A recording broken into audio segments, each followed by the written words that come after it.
Kaugnay naman po ng scamming incident na sinapit ng mag-asawa na palabas na sana ng ospital matapos ang isang buwang confinement, kausapin po natin si Private Hospital Association of the Philippines President, Dr. Jose Rene De Grano. Magandang umaga at welcome po sa Balitang Hali. Magandang umaga po, Ma'am Connie, at sa lahat po nating taga-subaybay. Opo. Dr. De Grano, ano hong konsiderasyon ba ang pwedeng maibigay kaya ng mga private hospitals kung sakaling hindi ho makabayad ang pasyente, katulad na lamang ho dito sa nangyaring ito?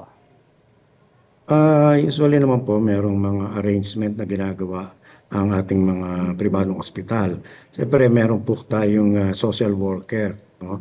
Sila po ang usually naglalakad sa mga sa DSWD at saka doon sa mga local government units at nagbibigay po sila ng mga kinakailangan. Ang sa ganun po, magkaroon sila ng halimbawa guarantee letter galing sa PCSO, galing sa local government units, galing sa mga congressman, ganyan, or sa MAIP po na tinatawag natin.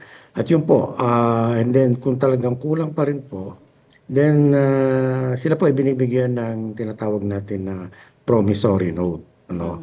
At doon sila maglalahad kung paano nila babayaran kung magkano man ng kanilang naiwang pang utang. Opo. I see. Pero pwede hong after the promissory note ay maaari na silang umalis no, sa ospital po?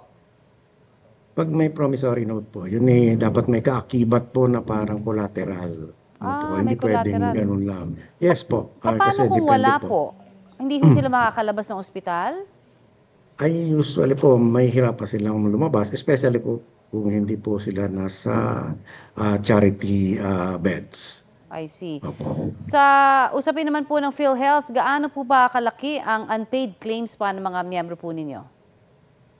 Well, sila po ang nagsabi niyan na actually umabot yan ng mga 50+ billion. Ano? Pero actually sa private, siguro umabot pa ng mga 20 billion para sa mga private hospitals po. Alright. Maraming pong salamat sa inyo pong oras ay binahagi sa amin dito sa Balitang Hali, Doc. Maraming salamat, Connie. Yan po naman si Private Hospital Association of the Philippines President Dr. Jose De Grano.